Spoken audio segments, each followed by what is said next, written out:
Elle fut traitée de folle et de profitrice lorsqu'elle décida de ramener chez elle un tracteur abandonné. « C'est de la ferraille.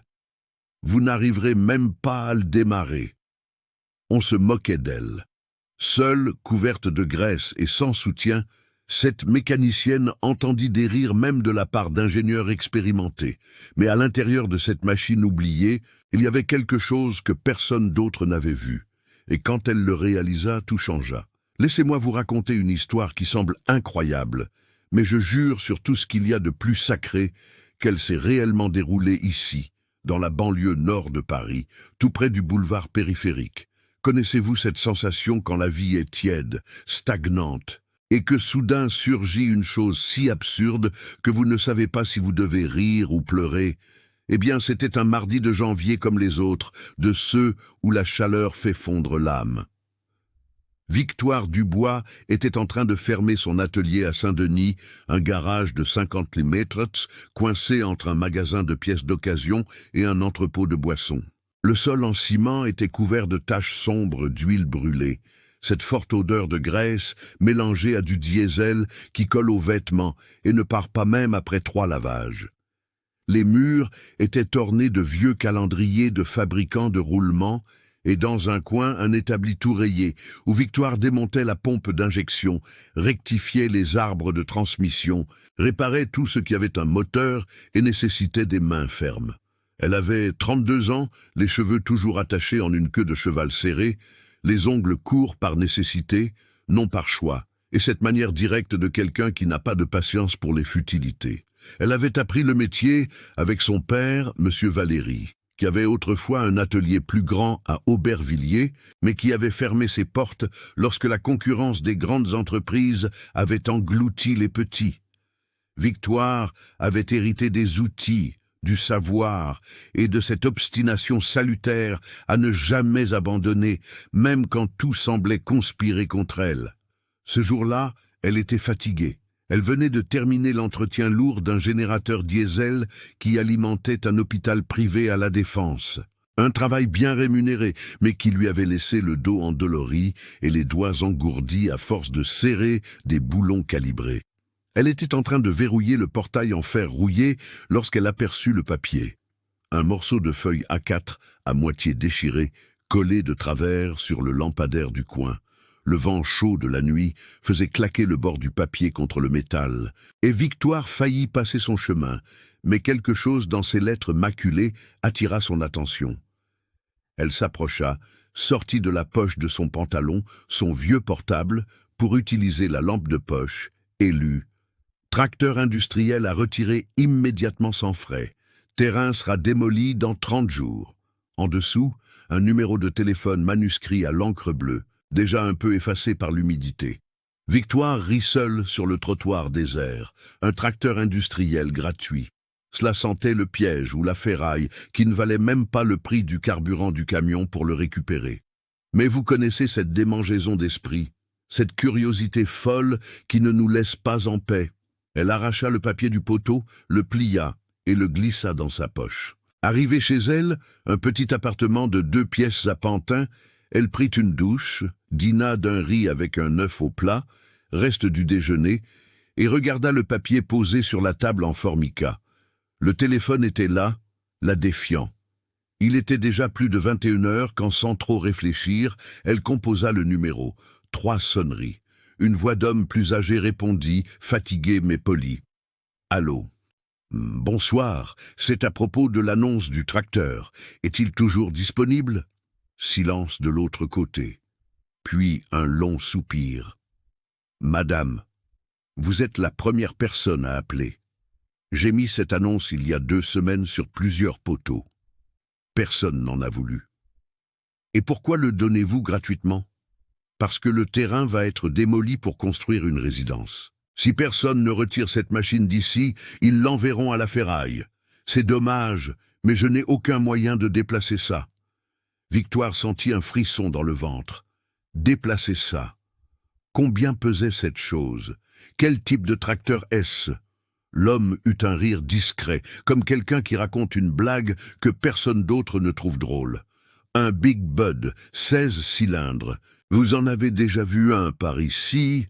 Victoire faillit laisser tomber son portable. Big Bud. Elle connaissait ce nom des livres techniques que son père gardait, des magazines importés qu'il collectionnait.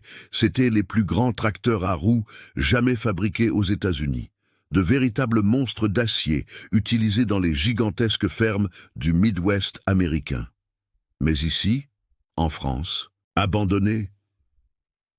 Demain, j'irai le voir. Pouvez-vous me donner l'adresse? L'homme la lui donna. Un terrain à trappe, à l'arrière, presque à la limite de Mantes-la-Jolie, très loin. Victoire ne dormit pas bien cette nuit-là. Elle resta éveillée, à faire des recherches sur son portable, à regarder des photos de Big Buds sur des sites étrangers, des vidéos de restauration, des forums où les agriculteurs américains échangeaient des informations sur les pièces. Plus elle lisait, plus il semblait absurde qu'un de ces colosses soit laissé à l'abandon si près d'elle. Le lendemain matin, elle prit 2 bus et un train. Elle traversa toute la ville jusqu'à l'adresse. La chaleur était déjà insupportable, l'asphalte fondait. Ce soleil blanc de l'été francilien qui aveugle et brûle en même temps. Le terrain était immense, entouré d'un muret de parpaings non enduits, le portail en fer ouvert, des herbes hautes poussant librement. Il y avait une vieille pancarte à vendre, mais le numéro de téléphone était effacé par le temps.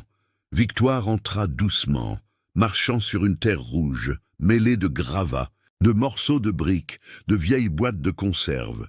Et puis elle le vit. Au fond, presque caché par la végétation, il était là. 8 mètres de long, 6 de large, plus de 4 de haut, des pneus plus grands qu'elle, à moitié enfoncés dans la boue sèche. La carrosserie vert foncé était couverte de rouille, le capot déformé par le soleil, les vitres de la cabine fissurées. Mais la structure était intacte. Victoire marcha autour, comme on tourne autour d'un animal endormi. Elle passa la main sur le côté, sentit le métal chaud brûler sa paume, vit les marques du fabricant effacées par le temps, toucha les marches d'accès à la cabine, monta, ouvrit la porte avec effort, s'assit sur le siège en cuir desséché qui s'effritait au toucher. En haut, la vue était celle d'un capitaine de navire. Le volant énorme, les pédales brutales, le levier de vitesse qui ressemblait à une barre de fer, et le moteur.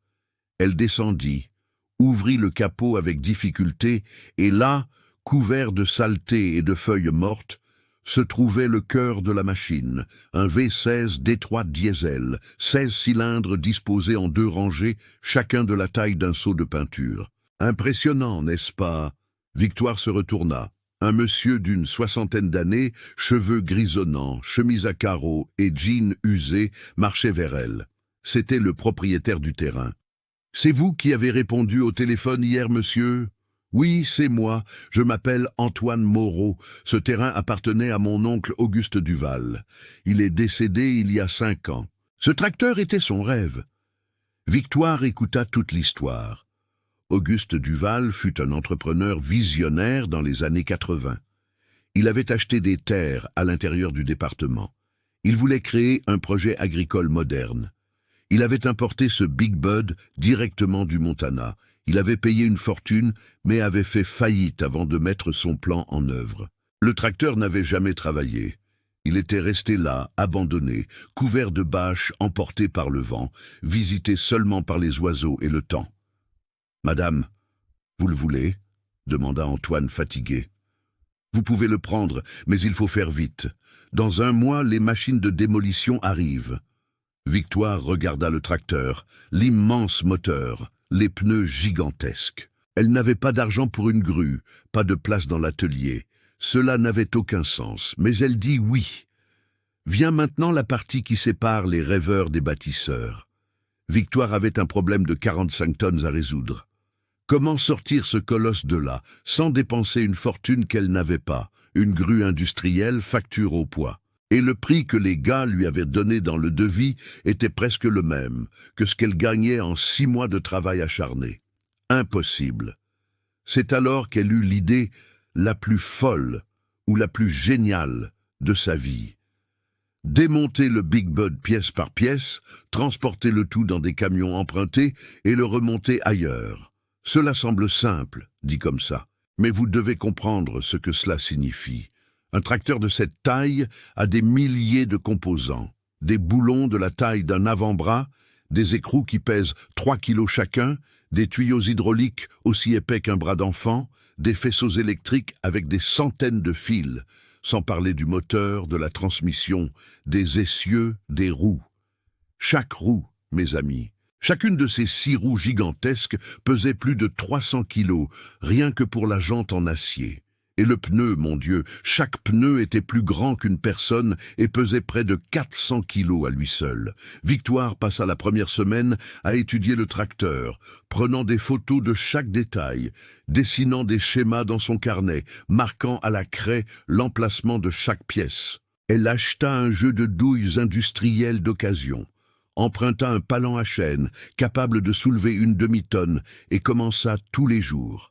Après avoir fermé l'atelier à Saint-Denis, elle prenait le train jusqu'à Trappes, marchait 20 minutes jusqu'au terrain et travaillait jusqu'à la tombée de la nuit. Le week-end, elle passait la journée entière là, sous le soleil brûlant ou la fine pluie d'été, démontant, cataloguant, emballant.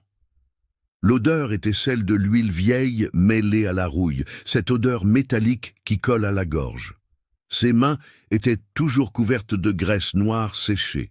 Le dos lui faisait mal à force de rester accroupi sous le châssis, les genoux écorchés à force de se traîner sur la terre battue, mais elle ne s'arrêtait pas.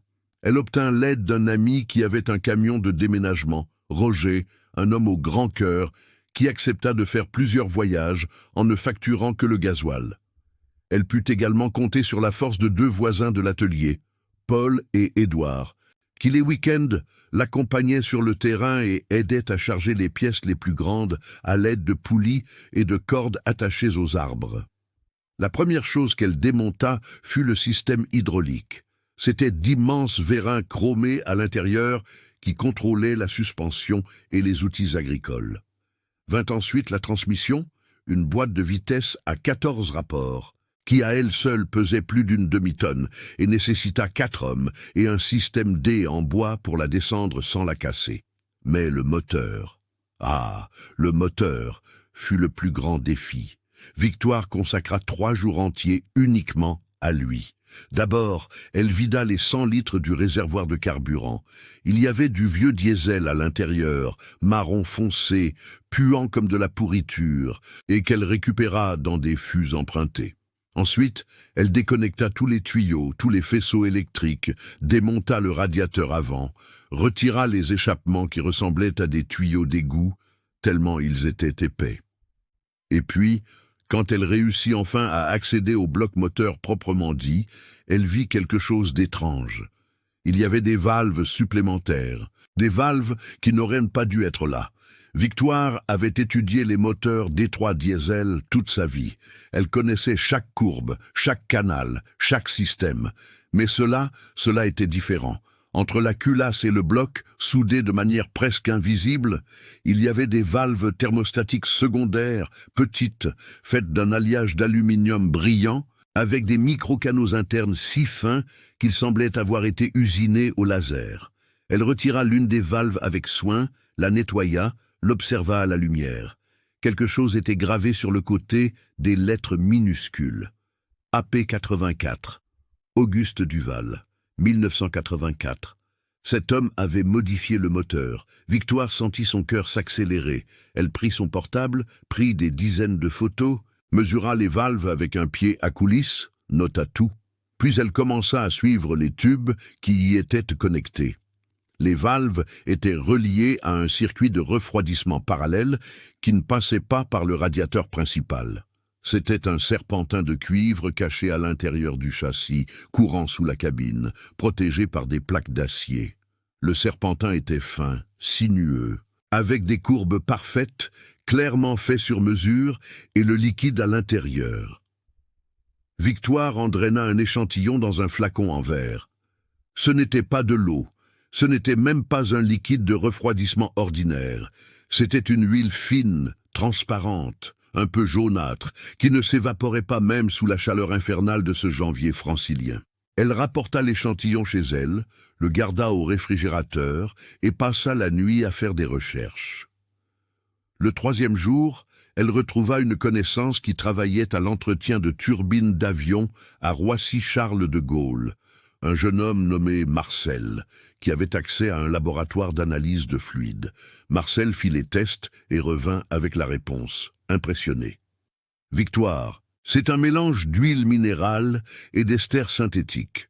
C'est utilisé dans les systèmes hydrauliques à haute pression, comme ceux qu'on trouve dans les avions et les machines industrielles lourdes.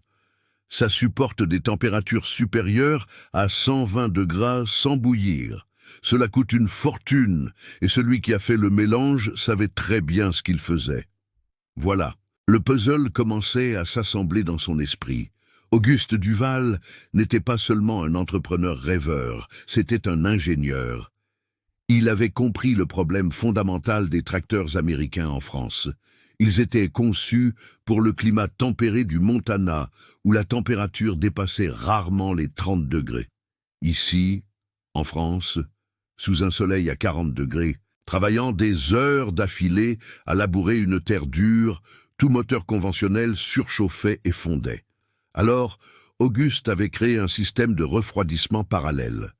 Pendant que le radiateur principal s'occupait du refroidissement de base, les valves thermostatiques secondaires déviaient la chaleur extrême de la culasse vers le serpentin de cuivre, où l'huile spéciale absorbait l'énergie thermique et la dispersait lentement, sans s'évaporer, sans nécessité de ventilateur supplémentaire, sans surcharger le système.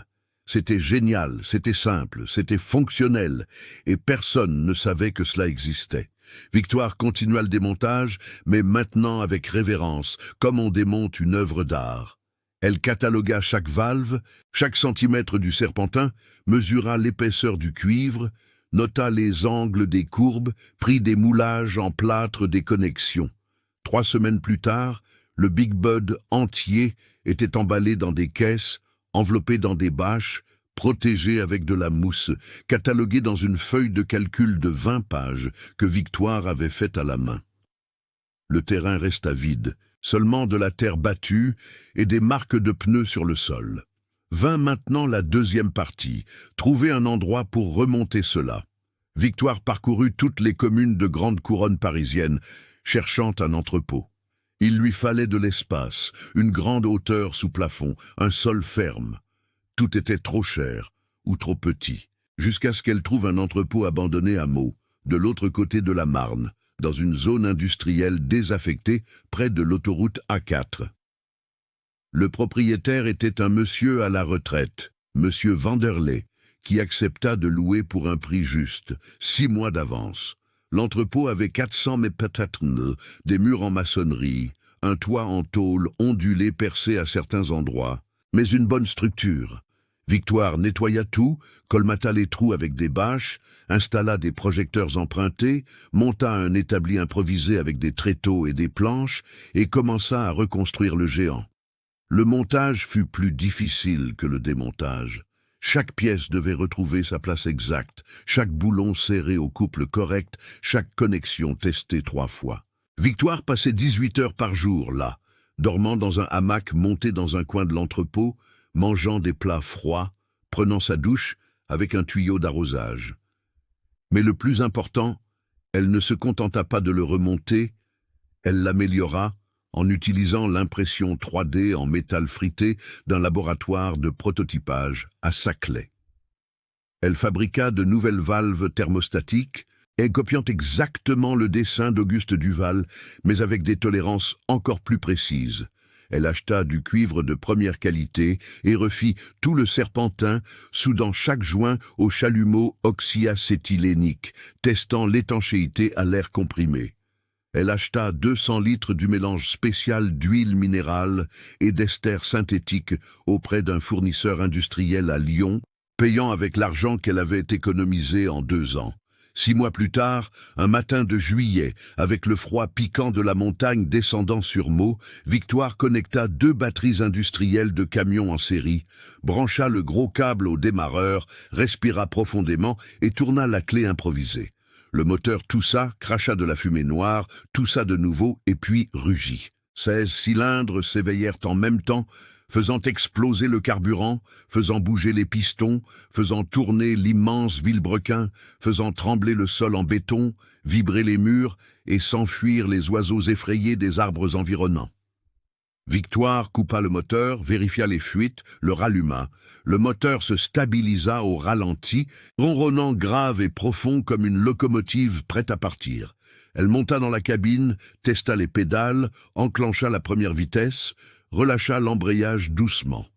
Le Big Bud bougea. 45 tonnes d'acier glissèrent doucement sur le sol de l'entrepôt, comme si elles ne pesaient rien. Victoire s'arrêta, coupa tout, descendit et pleura pour la première fois depuis des mois. Ce monstre était vivant, et elle en avait été la coucheuse.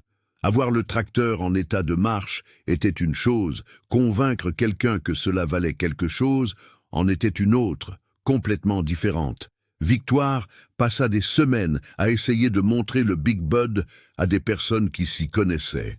Elle appela des coopératives agricoles, envoya des emails à des entreprises de location de machines, essaya même de contacter des concessionnaires de tracteurs importés. La réponse était toujours la même. Un désintérêt total ou des rires au bout du fil. Un jour, elle réussit à obtenir un rendez-vous avec un ingénieur agronome, réputé dans le milieu rural, monsieur le docteur Hector Dupont, qui conseillait de grandes coopératives de soja en Beauce et avait un bureau à la Défense. L'homme avait un CV impressionnant. Un master aux États-Unis, il connaissait les tracteurs comme personne. Victoire se rendit à la Défense en bus, emportant son vieux portable chargé de photos, de dessins techniques des valves thermostatiques, de graphiques de température qu'elle avait simulés basés sur ses tests. Elle arriva à son bureau, dans un immeuble de verre, climatisé, avec une réceptionniste en uniforme impeccable. Monsieur le docteur Hector l'a reçue avec ce sourire de quelqu'un qui sait déjà qu'il va perdre son temps. C'était un homme d'une 50aine d'années, costume gris impeccable, lunettes à monture fine, cheveux gominés. Il s'assit derrière la table en verre et écouta Victoire expliquer pendant 15 minutes le système de refroidissement parallèle, les valves secondaires, le serpentin de cuivre et l'huile spéciale. Quand elle eut fini, il se contenta de rire. Ce n'était pas un rire poli, c'était un éclat de rire de quelqu'un qui a entendu une blague de très mauvais goût. « Madame, avec tout le respect que je vous dois, mais c'est impossible. Un tracteur de 45 tonnes avec un moteur de 100 chevaux, travaillant en France sous un soleil à 40 degrés, il va fondre en 3 heures maximum. Ces tracteurs américains n'ont pas été conçus pour ici. Ils sont pour le Montana, le Wyoming, des endroits froids. Ici, ils grillent. » Victoire tenta d'argumenter, de montrer les dessins, d'expliquer la physique derrière le système. Il leva la main pour la couper. « Écoutez, je respecte sincèrement votre effort, mais c'est du bricolage de garage. Un refroidissement parallèle, une huile à base d'ester synthétique. Cela n'existe dans aucun manuel technique. Si cela fonctionnait, Caterpillar, John Deere, toutes ces entreprises géantes l'auraient déjà fait. Vous pensez qu'une. » Il la regarda de haut en bas, vit ses vêtements simples, ses mains calleuses. Une mécanicienne d'un petit atelier va inventer quelque chose que les ingénieurs de Détroit n'ont pas réussi? Victoire sentit le sang lui monter à la tête, mais elle ravala sa fierté. « Je demande juste une chance de démontrer. Laissez-moi emmener le tracteur quelque part, faire un essai sur le terrain. S'il échoue, j'assumerai la perte. S'il fonctionne, vous m'écouterez. » Monsieur le docteur Hector soupira, déjà impatient. « Je ne risquerai pas ma réputation avec une expérience amateur. Désolé, mais ce n'est pas possible. » Victoire quitta ce bureau avec la dignité blessée, mais pas brisée. Elle savait ce qu'elle avait entre les mains. Le problème était que personne ne la croyait. Elle retourna à Meaux, à l'entrepôt, où le Big Bud l'attendait et passa les jours suivants à faire des ajustements fins, à tester le moteur à différentes rotations, à calibrer l'injection, à vérifier chaque centimètre du système de refroidissement. Le tracteur était parfait, mais parfait pourquoi si personne ne lui donnait sa chance? Le tournant vint d'où elle s'y attendait le moins. Un samedi matin, Victoire était dans l'entrepôt à nettoyer les filtres à air, quand elle entendit le bruit d'une camionnette se garer dehors. C'était un Toyota Hilux rouge, couvert de boue sèche, avec un autocollant de syndicat agricole sur la vitre arrière. Un homme grand, mince, la peau tannée par le soleil, un chapeau de paille usé et une chemise à manches longues, descendit. Il devait avoir une 60aine d'années, mais avait cette vigueur de celui qui a passé sa vie à travailler en plein air. « Bonjour, je cherche Victoire Dubois. » Elle essuya ses mains sur un chiffon et s'approcha. « C'est moi. » L'homme tendit la main. Une poignée ferme, des paumes calleuses. « Je m'appelle Nicolas Fournier. J'ai une ferme dans la région de l'Oise. Je produis de la betterave sucrière depuis 30 ans. J'ai entendu parler de vous. » Victoire fronça les sourcils. « Entendu parler ? J'ai un ami qui travaille à la coopérative de Saclay. Il a mentionné qu'une femme resterait seule un Big Bud et que le tracteur avait un système de refroidissement différent. Je suis venu voir si c'est vrai. » Victoire sentit une lueur d'espoir s'allumer dans sa poitrine. « Oui, c'est vrai. Vous voulez voir ?» Elle ouvrit le portail de l'entrepôt et le Big Bud apparut à la lumière du soleil, imposant, vert foncé, étincelant, pneus énormes, bien gonflés. Carrosserie propre, cabine avec des vitres neuves. Nicolas resta immobile à l'entrée pendant quelques secondes, juste à regarder. « Mon Dieu, j'en ai vu un comme ça une fois à une foire agricole aux États-Unis, quand j'étais jeune. Je n'aurais jamais cru en voir un ici en France en état de marche. Il fonctionne, monsieur, et il fonctionne mieux que ce que les Américains ont réussi à faire. » Elle lui expliqua tout, l'histoire d'Auguste Duval, la découverte des valves, le système de refroidissement parallèle, les 6 mois de restauration. Nicolas écoutait attentivement, posant des questions techniques intelligentes, des questions de quelqu'un qui s'y connaissait en machine. « Vous l'avez testé sur le terrain ? » ?»« Pas encore. Personne ne m'a donné ma chance. » Nicolas marcha autour du tracteur, monta dans la cabine, descendit, ouvrit le capot, regarda le moteur, toucha les valves thermostatiques, examina le serpentin de cuivre. « Victoire, je vais être direct avec vous. J'ai un gros problème. J'ai 300 hectares de terre à préparer avant la prochaine récolte. Et je n'ai que 45 jours pour le faire. Mes moissonneuses-batteuses tombent en panne à cause de la chaleur. Les moteurs surchauffent. J'arrête le travail toutes les 3 heures pour laisser refroidir. Je perds de l'argent et je perds du temps. » Il s'arrêta, la regarda droit dans les yeux. « Si ce tracteur parvient à travailler 16 heures par jour, 6 jours par semaine sans surchauffer, j'en ferai la promotion dans toute la France. Mais s'il tombe en panne, si ça échoue, j'aurai une perte énorme et vous devrez en supporter une partie. Acceptez-vous le risque ?» Victoire n'hésita pas une seconde. « Oui, j'accepte. » Ils conclurent l'accord sur le champ sur parole. Nicolas donna un acompte en espèces pour couvrir le transport du tracteur jusqu'à la région de l'Oise et convinrent de commencer les tests le lundi suivant. Victoire passa tout le dimanche à faire une révision complète. Elle changea les filtres, vida et compléta l'huile moteur. Vérifia la pression des pneus, testa tous les systèmes hydrauliques, remplit le réservoir de carburant jusqu'à ras-bord. À l'aube du lundi, un camion porte-char avec une grue intégrée arriva à l'entrepôt et 3 hommes aidèrent à hisser le Big Bud sur la plateforme renforcée. Le voyage jusqu'au domaine de Sainte-Marie, dans la région de l'Oise, dura 4 heures par l'autoroute, traversant des ponts sur de larges rivières, passant par des champs verts de betteraves sucrières déjà hautes, jusqu'à arriver à la propriété de Nicolas. Le corps de ferme se trouvait au sommet d'une douce colline, une vieille maison de campagne avec une large véranda et des arbres touffus autour. Mais le travail serait fait en bas, dans les plaines près de la Seine.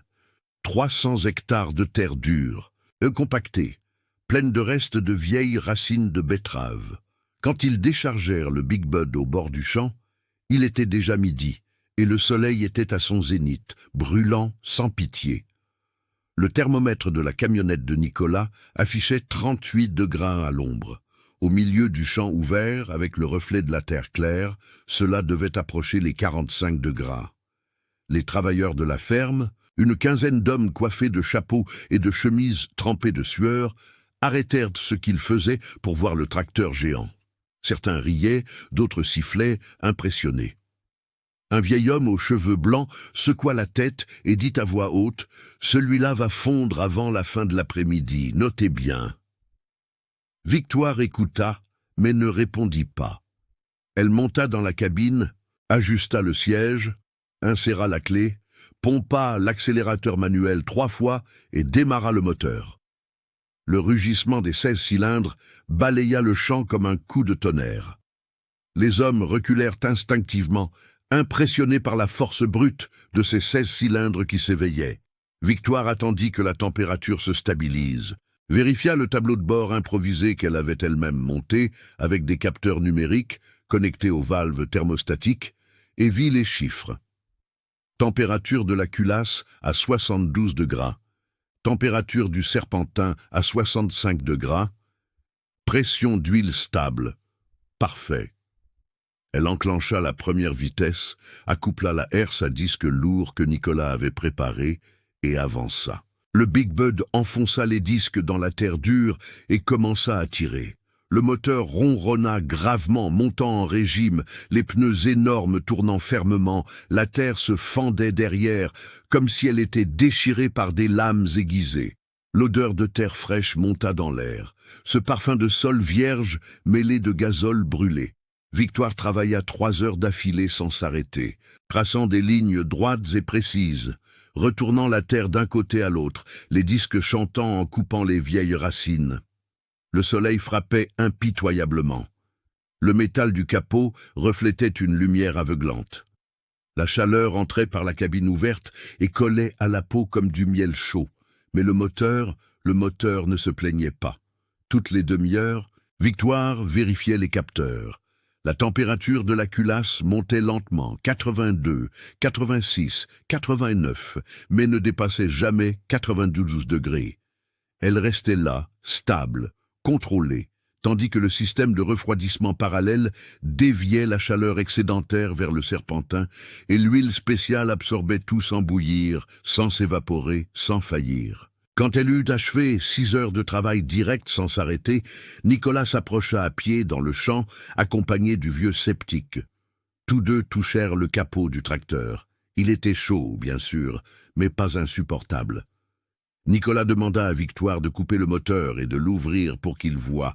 Elle s'exécuta. Le moteur était propre, sans fuite, sans fumée. Les valves thermostatiques brillaient légèrement, irradiant une douce chaleur. Nicolas les toucha du bout des doigts et regarda le vieil homme. C'est tiède, tiède. Un moteur conventionnel serait brûlant à cette heure-ci. Le vieil homme ne dit rien, mais son regard changea. Il y avait du respect. Alors, Victoire redémarra le Big Bud et continua. Elle travailla jusqu'à ce que le soleil se couche, peignant le ciel d'orange et de violet sur les lointaines étendues de betteraves, et ne s'arrêta que lorsque l'obscurité tomba, et que les phares du tracteur devinrent les seules lumières dans le vaste champ, 16 heures, 22 hectares labourés en une seule journée. Quand elle descendit de la cabine, ses jambes tremblaient de fatigue. Son dos lui faisait mal, sa gorge était sèche de poussière, mais le moteur du Big Bud ronronnait encore doucement, au ralenti, en demandant encore. Nicolas l'attendait avec une bouteille d'eau fraîche. « Demain, vous reviendrez ?»« Oui, je reviens. » Il sourit pour la première fois depuis qu'ils s'étaient rencontrés. « Alors, demain, nous allons doubler la mise. Je veux voir si cette merveille tiendra une semaine entière. » Victoire but toute l'eau d'un trait, sentant le liquide glacé descendre et apaiser la sécheresse. « Oui, il tiendra, vous pouvez faire confiance. » Et au fond d'elle, en voyant le Big Bud reposer là, solide et fiable, sous les étoiles qui commençaient à apparaître, elle savait qu'elle ne prouvait pas seulement la capacité d'un tracteur, elle prouvait l'héritage d'un homme qui avait eu une vision et ne l'avait jamais vue réaliser. Et elle serait celle qui porterait cette vision au monde. Savez-vous quand vous faites quelque chose d'extraordinaire et que vous pensez que cela prendra beaucoup de temps avant que les gens ne s'en rendent compte? Eh bien, ce ne fut pas le cas. Victoire travailla 6 jours d'affilée dans la région de l'Oise, de l'aube à la tombée de la nuit, sans relâche, sans repos. Le Big Bud dévora ses 300 hectares de terre comme un jeu d'enfant, retournant le sol compacté, brisant les mottes dures, laissant tout prêt pour le semis. Et le plus impressionnant, le moteur ne donna jamais signe de faiblesse. Chaque jour, en fin d'après-midi, Nicolas Fournier allait au champ vérifier. Il apportait un thermomètre infrarouge professionnel de ceux qui mesurent la température à distance et le pointait vers le capot, vers les cylindres, vers le radiateur. Les lectures étaient toujours les mêmes, entre 85 et 93 degrés au niveau de la culasse, jamais plus. Les tracteurs conventionnels de la ferme, travaillant au même rythme, atteignaient facilement 110, 115 degrés et devaient s'arrêter toutes les 3 heures pour refroidir, sinon ils faisaient fondre le joint de culasse, fissuraient le bloc, perdaient de la puissance. Le Big Bud était implacable. Il travaillait 16 heures par jour, comme s'il se promenait, le moteur ronronnant gravement et constamment, les valves thermostatiques faisant leur travail silencieux de dévier la chaleur excédentaire vers le serpentin de cuivre et l'huile spéciale absorbant tout sans se plaindre. Le 5e jour, Nicolas appela Victoire sur la véranda de la maison principale. Il y avait du café fraîchement préparé, du pain au fromage encore chaud, et il manipulait son portable avec un large sourire. « Victoire, il faut que vous voyiez ça. » Il tourna l'écran de son portable vers elle. C'était un groupe WhatsApp appelé « Producteurs agricoles, nord de l'île de France », avec plus de 200 participants. La conversation était en pleine effervescence. Nicolas avait posté une vidéo du Big Bud, labourant la terre avec la légende « Ce tracteur travaille 16 heures par jour sans surchauffer. Système de refroidissement révolutionnaire développé ici en France. Venez le voir de vos propres yeux. » Les réponses affluaient les unes après les autres. C'est un montage. Impossible, Nicolas. Un tracteur de cette taille sous notre chaleur? Combien avez-vous payé pour cette publicité mensongère?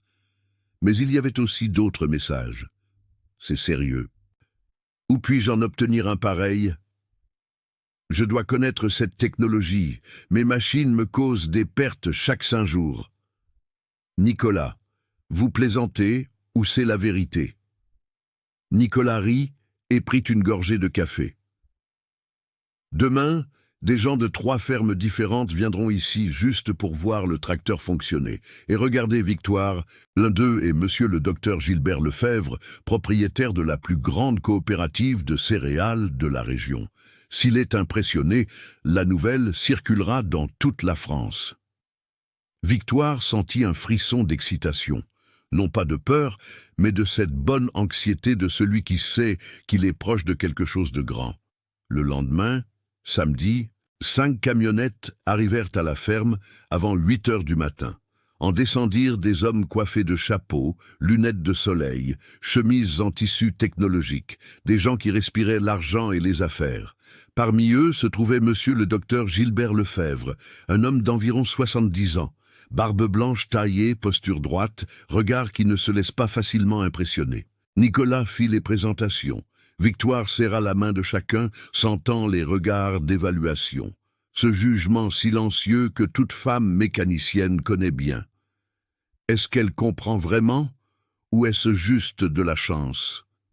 Gilberte alla droit au but. « Madame, on m'a dit que vous aviez restauré ce tracteur seul et créé un système de refroidissement qui défie la physique. Je suis ici parce que je respecte Nicolas, mais je confesse être sceptique. J'ai vu beaucoup de bricolage se vendre comme de l'innovation. » Victoire ne se laissa pas démonter, respira profondément et répondit sur le même ton ferme. « Monsieur Gilberte, je n'ai rien créé, j'ai juste découvert et perfectionné ce qu'un ingénieur visionnaire nommé Auguste Duval a inventé dans les années 80. Le système ne défie aucune physique, au contraire, il utilise la physique de manière intelligente. Je peux expliquer ou je peux montrer. Vous préférez quoi? Il esquissa un sourire, appréciant la réponse. Montrer. Victoire emmena le groupe jusqu'au champ. Le Big Bud était arrêté au bord, immense, vert foncé, brillant sous le soleil du matin. Elle ouvrit le capot, montra les valves thermostatiques secondaires. expliqua le circuit parallèle, le serpentin de cuivre, la composition de l'huile spéciale. Elle utilisa des termes techniques précis: coefficient de transfert thermique, viscosité cinématique, point d'ébullition sous pression, taux de dissipation de chaleur par mètre carré de surface. Les hommes écoutèrent en silence. Gilbert posa des questions pointues, des questions de quelqu'un qui avait étudié l'ingénierie et connaissait les moteurs en profondeur. Victoire répondit à toutes, sans bégayer, sans inventer. Quand elle ne savait pas quelque chose, elle l'admettait et proposait de tester sur le champ. Puis elle démarra le moteur. Le rugissement fit vibrer le sol. Les visiteurs reculèrent instinctivement, impressionnés par la force brute de ces 16 cylindres qui s'éveillaient.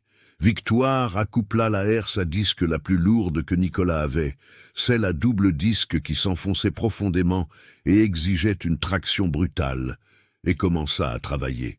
3 heures d'affilée, soleil au zénith, chaleur suffocante, poussière montant en nuages dorés. Le Big Bud tirait la herse comme si elle ne pesait rien, déchirant la terre, laissant des sillons parfaits derrière lui. Victoire s'arrêtait toutes les 30 minutes, descendait de la cabine, ouvrait le capot, laissait les visiteurs mesurer la température avec leurs propres équipements. 87 degrés, 90 degrés, 92 degrés au maximum. Jamais plus. L'un des agriculteurs plus jeunes, à la barbe rousse et casquette John Deere, secoua la tête incrédule. « Mon tracteur 8R atteint 112 degrés en 2 heures de travail intensif. Ça, c'est de l'autre monde. » Gilbert ne dit rien pendant longtemps. Il resta là, debout à l'ombre d'un arbre, les bras croisés, observant. Quand Victoire éteignit finalement le tracteur et descendit, il s'approcha. Combien coûte la mise en œuvre de ce système sur un tracteur conventionnel? Victoire avait réfléchi à cette question pendant des semaines. Elle savait que ce moment arriverait. Cela dépend de la taille du moteur et de la complexité de l'installation. Mais j'estime entre 60 000 et 80 000 euros par machine, incluant les pièces, la main-d'œuvre et une garantie d'1 an. Et vous pouvez faire combien d'installations par mois? Seul, peut-être 2. Avec une équipe formée, je peux atteindre 10, 15 par mois. Gilberte regarda Nicolas, puis de nouveau Victoire. La coopérative a une flotte de 23 tracteurs. Tous souffrent de surchauffe en été. Si vous parvenez à adapter la moitié d'entre eux avant la fin de l'année, je vous paie comptant, et je vous ferai même présenter le système au prochain CIMA à Paris. Il y aura 5000 agriculteurs de toute la France. Acceptez-vous? Victoire sentit son cœur s'emballer. C'était plus d'argent qu'elle n'en avait jamais vu de sa vie, mais c'était aussi plus de responsabilité qu'elle ne pouvait emporter seule. J'aurai besoin d'aide. Je dois monter une équipe, louer un atelier plus grand, acheter des outils. Je finance. Considérez une avance de 200 000 euros pour la structure initiale. Vous me rembourserez au fur et à mesure que les installations seront achevées et payées. C'était réel. Cela se produisait vraiment. Victoire tendit la main et Gilberte la serra fermement. Dans les jours suivants, sa vie fut bouleversée. La nouvelle du Big Bud se répandit dans les groupes d'agriculteurs de l'Île-de-France, de Lyon, de Bourgogne, de Beauce. Le portable de Victoire ne cessait de sonner, des gens voulant connaître le système, des gens voulant embaucher, des gens proposant des partenariats. Elle dut faire des choix rapides. Elle loua un entrepôt plus grand à Gennevilliers, plus proche du boulevard périphérique, avec un accès facile pour les camions.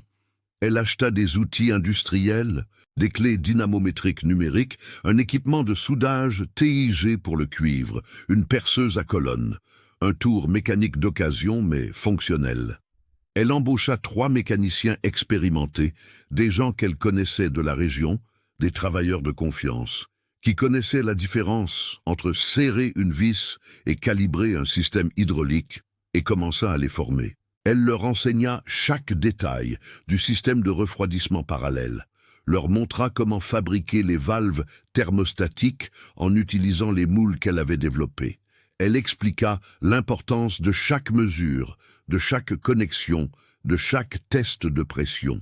Le premier tracteur adapté fut un Massey Ferguson 711-120 d'un producteur de maïs de Chartres. Moteur 6 cylindres, 570 chevaux, d'occasion mais bien entretenu.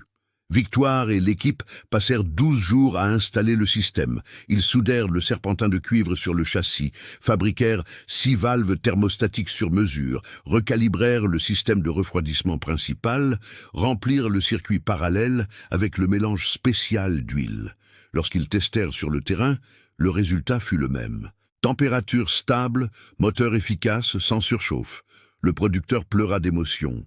Il dit qu'il avait perdu 2 récoltes parce que les tracteurs tombaient en panne en plein travail et qu'il avait maintenant enfin une machine fiable. La deuxième adaptation fut plus rapide, 9 jours. La troisième, 7 jours. L'équipe prenait le coup de main, affinait le processus, créait des normes de travail. 3 mois plus tard, Victoire avait adapté 17 tracteurs. L'atelier de Gennevilliers fonctionnait en 2 équipes. 6 jours par semaine. Elle avait embauché 4 mécaniciens supplémentaires, une secrétaire pour organiser l'emploi du temps, un comptable pour gérer les finances. L'atelier de 50 mètres à Saint-Denis, où tout avait commencé, était devenu un entrepôt d'anciens outils et de souvenirs. Victoire s'y rendait parfois le week-end, juste pour s'asseoir sur le vieil établi et se souvenir de l'époque où elle était seule, réparant le générateur de l'hôpital et rêvant de quelque chose de plus grand. Et chaque fois qu'elle regardait le Big Bud, maintenant gardé en lieu d'honneur dans le nouvel entrepôt, couvert d'une bâche protectrice, elle pensait à Auguste Duval, un homme qui avait eu une idée brillante et ne l'avait jamais vue réaliser. Un homme qui était mort sans savoir que son héritage allait changer la vie d'une mécanicienne tenace de la banlieue nord de Paris. Victoire décida qu'au CIMA, devant 5000 agriculteurs, elle raconterait l'histoire complète, rendrait hommage à qui de droit, et dirait le nom d'Auguste Duval à voix haute pour que la France entière sache que l'innovation ne vient pas seulement des grandes entreprises ou des laboratoires chics. Parfois, elle vient d'un visionnaire oublié et d'une femme qui a refusé d'abandonner. Le CIMA à Paris est le plus grand événement de technologie agricole d'Europe. Des milliers d'agriculteurs, d'ingénieurs, d'entrepreneurs, des gens de toute la France et même de l'étranger déambulent entre des stands gigantesques de multinationales, voyant des machines qui coûtent des millions, concluant des affaires qui brassent des fortunes. Et là, au milieu de cet univers de corporations puissantes, se tenait Victoire de Saint-Denis, banlieue nord de Paris, occupant un stand modeste mais digne, avec le Big Bud garé à l'entrée comme un gardien d'acier et une grande plaque au-dessus de lui. Système Duval-Dubois de refroidissement tropical pour machines agricoles lourdes. Duval-Dubois. Elle avait tenu à placer le nom d'Auguste Duval en premier. La présentation officielle était prévue pour l'après-midi du jeudi, dans l'auditorium technique, un espace réservé aux conférences spécialisées. Gilbert Lefebvre avait usé de toute son influence pour obtenir ce créneau de choix, et la nouvelle avait circulé. Mécanicienne de Paris résout un problème de surchauffe que personne n'avait réussi à résoudre. Quand Victoire monta sur scène, l'auditorium était comble. 400 sièges occupés, des gens debout au fond, des caméras de chaîne spécialisées dans l'agrobusiness filmaient tout. Elle portait un jean propre, une chemise bleue simple, les cheveux attachés comme d'habitude. Pas de vêtements chics, pas de prétention. Son cœur battait vite, mais ses mains étaient fermes. Elle commença par raconter l'histoire du papier déchiré sur le poteau, de l'appel téléphonique la nuit, de la première fois qu'elle avait vu le Big Bud abandonné sur le terrain de trappe. Elle raconta le démontage pièce par pièce, les 3 semaines à transporter les composants, la découverte des valves thermostatiques cachées dans le moteur, et projeta ensuite sur le grand écran les photos qu'elle avait prises, les valves artisanales, le serpentin de cuivre, les micro-canaux internes, l'inscription AP84 gravée dans l'aluminium. Auguste Duval fut un visionnaire que la France a oublié, dit-elle, la voix ferme résonnant dans les haut-parleurs. Il a compris il y a plus de 40 ans que les machines agricoles américaines n'étaient pas conçues pour notre climat. Pendant que les fabricants tentaient de vendre des tracteurs tempérés à des pays chauds, il a créé une solution élégante, efficace et durable, mais il est mort avant de voir son projet réalisé. Je n'ai fait que terminer ce qu'il a commencé. Silence dans l'auditorium. Puis elle montra les vidéos des tests dans la région de l'Oise. Le Big Bud, travaillant 16 heures d'affilée, le thermomètre infrarouge mesurant la température stable du moteur, la Terre étant retournée sans pause, sans défaillance, sans surchauffe. Elle montra également les graphiques comparatifs, les tracteurs conventionnels atteignant 115 degrés et devant s'arrêter, tandis que ceux adaptés avec le système Duval-du-Bois se maintenaient entre 85 et 93 degrés, travaillant toute la journée sans interruption. Les questions fusèrent rapidement, des ingénieurs voulant savoir sur la viscosité de l'huile, le taux de transfert thermique, la pression de travail du serpentin. Victoire répondit à toutes avec des données techniques précises, des chiffres concrets, des résultats prouvés. À la fin, un homme en costume gris se leva. Victoire le reconnut immédiatement. Monsieur le docteur Hector Dupont, l'agronome qui s'était moqué d'elle des mois auparavant dans son bureau de la Défense. L'auditorium se tendit. Il prit le micro et Victoire se prépara à l'humiliation publique. Mais ce n'est pas ce qui se passa. « Victoire Dubois », dit-il, la voix claire, « je vous ai reçu dans mon bureau il y a quelques mois, et j'ai commis une erreur gravissime. Je me suis moqué de vous, j'ai douté de votre compétence, j'ai traité votre travail comme du bricolage de garage. » Il fit une pause, déglutit. « J'avais tort, complètement tort, et je suis venu ici aujourd'hui, devant tout vous présenter mes excuses publiquement. Madame, vous êtes une ingénieure brillante, et la France a besoin de plus de personnes comme vous. » L'auditorium explosa en applaudissements. Victoire sentit ses yeux picoter, mais retint ses larmes. Elle fit un signe de tête en remerciement. Et quand l'événement se termina, des dizaines de personnes l'entourèrent, voulant louer ses services, voulant des partenariats, voulant apprendre. Dans les mois qui suivirent, tout connut une croissance fulgurante. L'atelier de Gennevilliers devint trop petit. Victoire loua un entrepôt industriel de 2000 m² à Cergy. Elle organisa une ligne de production, embaucha 12 mécaniciens spécialisés.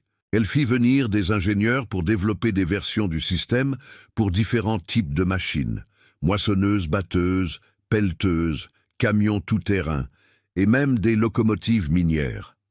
Elle breveta officiellement le système sous le nom de « Système Duval-du-Bois », enregistra une entreprise, ouvrit un compte professionnel, embaucha un avocat pour gérer les contrats. En un an, elle avait adapté 143 machines, réparties dans 9 départements français. Le chiffre d'affaires dépassa les 2 millions d'euros et les commandes ne cessaient d'arriver. Mais Victoire n'oublia pas d'où elle venait.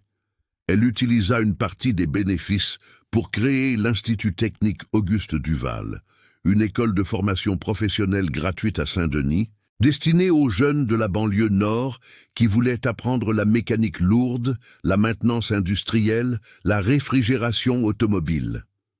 L'école fonctionnait dans l'entrepôt rénové, là où tout avait commencé, cet atelier de 50 mm, qui disposait désormais d'une salle de classe climatisée, de nouveaux établis, d'outils modernes, d'une bibliothèque technique, 40 élèves dans la première promotion, la moitié étant des femmes.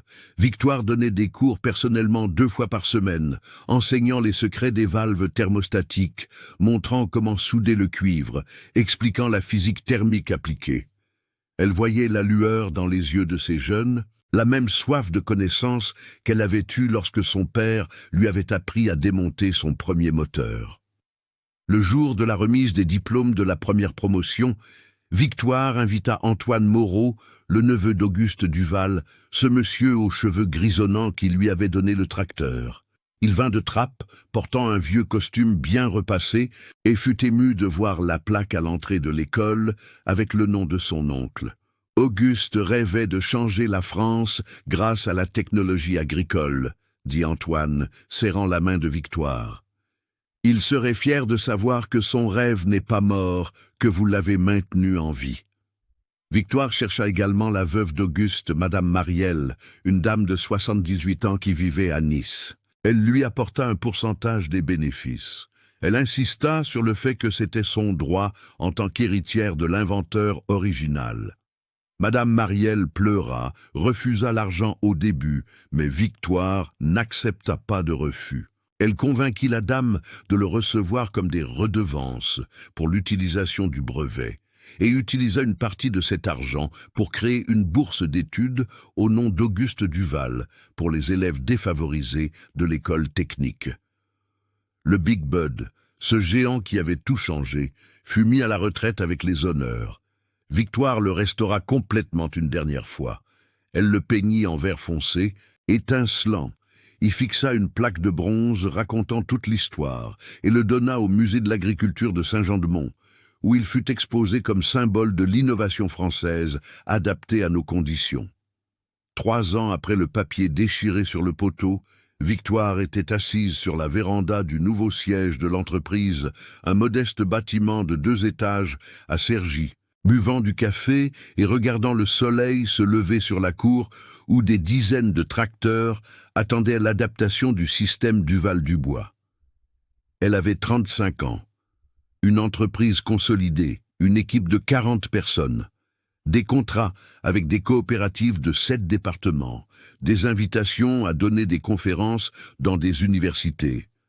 Mais ce qui la rendait le plus fière, ce n'était pas l'argent, ce n'était pas la reconnaissance, ce n'étaient pas les prix d'innovation technologique qui commençaient à arriver. C'était de savoir que lorsqu'un jeune mécanicien de Saint-Denis, de Pantin, de n'importe quel quartier défavorisé de France, regarderait un moteur en surchauffe et penserait « il doit y avoir une meilleure façon de faire cela ». Il n'abandonnerait pas à la première porte fermée, car il avait maintenant un exemple. Il avait une histoire vraie de quelqu'un qui avait ramassé un papier déchiré sur un poteau, suivi une curiosité absurde, trouvé un héritage oublié et transformé tout cela en une réelle opportunité. Victoire termina son café, se leva et se dirigea vers le tableau sur le mur de la réception. C'était une photo agrandie du Big Bud, le jour où elle l'avait vu pour la première fois, abandonné sur le terrain de trappe, couvert d'herbe, oublié par le temps. Sous la photo, une phrase qu'elle avait fait graver sur une plaque en métal. Parfois, le plus grand trésor du monde attend que quelqu'un y croie à nouveau. Auguste Duval et Victoire Dubois, pionniers du refroidissement adapté au climat chaud. Et ainsi, mes chers amis, se termine l'histoire de la femme qui a ramené chez elle un tracteur oublié depuis des années et a découvert qu'elle ramenait bien plus que du métal et de l'huile. Elle ramenait l'espoir, un héritage et la preuve vivante qu'en France, terre de gens tenaces et créatifs, aucun rêve n'est abandonné pour toujours. Il y aura toujours quelqu'un prêt à se salir les mains, à ouvrir le capot et à faire fonctionner l'impossible à nouveau.